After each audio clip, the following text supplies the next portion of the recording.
በስመ አብ ወወልድ ወመንፈስ ቅዱስ አሐዱ አምላክ። አመሰዱሱ ለወርሃ የካቲት በዛቲ ዕለት ኮነ ዕርገተ ሥጋሁ እምባሕር ለአብ ክቡር አባ አቡሊዲስ ሊቀ ጳጳሳት ዘሮሜ። አንድ አምላክ በሚሆን በአብ በወልድ በመንፈስ ቅዱስ ስም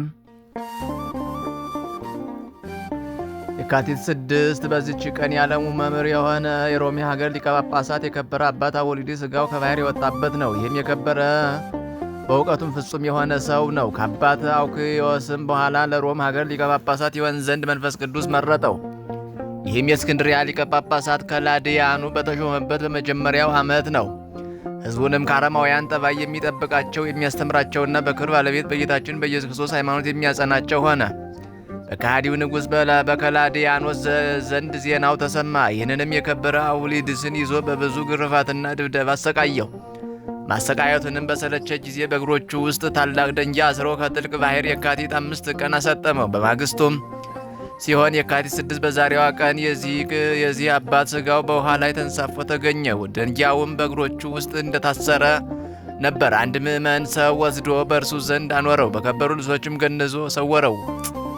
ወሬውም በሮሜ ሀገሮች ሁሉ ተሰማ። ንጉሡም ሊያቃጥለው ፈልጎ ነበር፣ ግን አላገኘውም፣ ያም ሰው ሰውሮታልና። ይህም የከበረ አባት ስለ ቀናች ሃይማኖት ብዙ ድርሳናትን ደርሷል።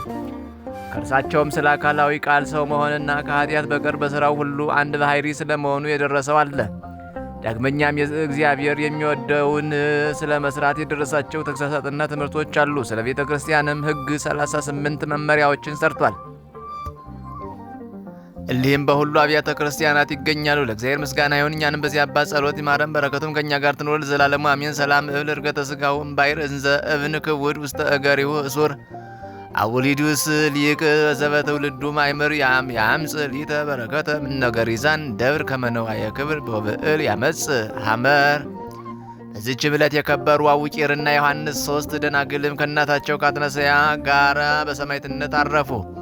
እሊህም ስማቸው ቴዎድራ ትርጓሜውም የእግዚአብሔር ስጦታ፣ ሁለተኛውም ቴዎፍና ትርጓሜዋም የእግዚአብሔር ሃይማኖት፣ ሶስተኛዊቱም ቴዎዶክስያ ትርጓሜውም የእግዚአብሔር ምስጋና፣ የእነታቸውም የአትናስያ ትርጓሜው ሕይወት የሆነ ነው። ይህም የከበረ አቡቂር ከታናሽነቱ በገድል ተጠምዶ የሚኖር መነኮስ ነው። የከበረ ዮሐንስ ግን ከንጉሥ ሰራዊት ውስጥ ወታደር ነበር። የእነርሱም ሀገራቸው እስክንድርያ ሲሆን የሚኖሩት በአንጾኪያ ከተማ ነው። በንጉሥ ዲዮቅልጥያኖስም ፊት ቆመው ከሊህ ደናግል ከእናታቸው ከአትናስያም ጋር በክብር ባለቤት በጌታችን በኢየሱስ ስም አመኑ።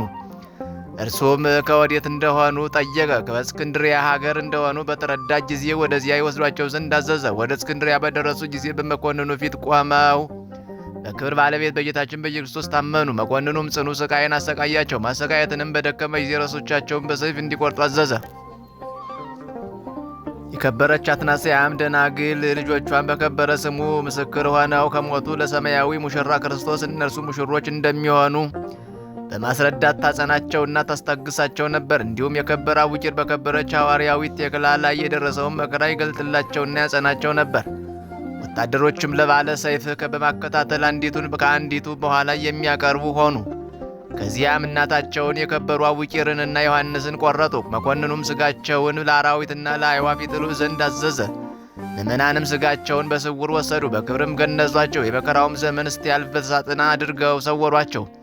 ከዚህ በኋላ ቤተ ክርስቲያን ተሰርቶላቸው ሥጋቸውን በውስጡ አኖሩ። ከእርሳቸውም ታላላቅ ድንቆች ታምራቶች ተገለጡ። በረከታቸውም ከእኛ ጋር ትኖር ለዘላለሙ አሜን። ሰላም ለክሙ ጽድዋና ልብ መህምጉልያ አቡቂር ወዮሐንስ ዘእስክንድርያ ዘምስለ ሰላስ ደናግል ወእሞን አትናስያ ከማዕባግ እስከ መጥማዕት ታወቅያ ውስተ ጽዮተ ስም ህቡረ ተርእያ። በዚህችም ቀን የታችን ሽቱ ለቀባችው ማርያም የእረፍቷ መታሰቢያ ነው። ይህችም ቅድስት አስቀድማ ኑሮዋን በዝሙት ያሳለፈች ኃጢአተኛ ነበረች። እርሷም ጎልማሶቹን ወደ እርሷ ተማረካቸው ዘንድ በየራሱ በሆነ ሽልማትና ጌጥ ትሸለም ነበር። በአንዲትም ዕለት እንደ ልማዷ ተሸልማ ጌጣ ሽቱም ተቀብታ ፊቷን በመስታወት ተመለከተች። የጉንጮቿ ቅላትና ደምግባቷ የዓይኗም ወገግታና ጥራት ማማሩን አይታ እያደነቀች 1 ሰዓት ያህል ቆየች። ከዚህም በኋላ በጎ ሐሳብ በላዩዋ መጣ። ሞትንና የዚህን ዓለም ማለፍ አሰበች። የክብር ባለቤት ጌታችን ኢየሱስ ክርስቶስም ኃጢአተኞችን እንደሚቀበልና ኃጢአትንም እንደሚያስተሰርይ ሰምታ ገንዘቧን ወስዳ የአልባስጥሮስን ሽቱ ገዝታ በስምዖን ዘለምጽ ቤት ስለምሳ ተቀምጦ ሳለ ወደ ጌታችን ሄደች። ከእግሩ በታችም ሰግዳ ያንን ሽቱ ቀባችው። እግሮቹንም በእንባዋ አጠበችው፣ በራሷ ጠጉር ወለወለችው። ጌታችንም የፍቅሯን ጽናት አይቶ ኃጢአቷን በደሏን ተወላት። የመንግሥት ወንጌልን በሚሰበክበት ይህን ያደረገችውን እንዲያስቡ አዘዘ። በረከቷም ከእኛ ጋር ትኑር ለዘላለሙ አሜን። ለእግዚአብሔር ምስጋና ይሁን አሜን። ሰላም ለማርያም በአንባ ዘተሐጽቡ አይጋረ ክርስቶስ ርሱናት ለብርተ ሊባኖስ አምሳለ ላይቡ ወበይንተዝ አዘዘን ዘይል በቃለ ጥበቡ ሀበተሰብከ ወንጌል ለዓለም በመክቡብ ዛቲ ብእሲት ዘገብረት ያንብቡ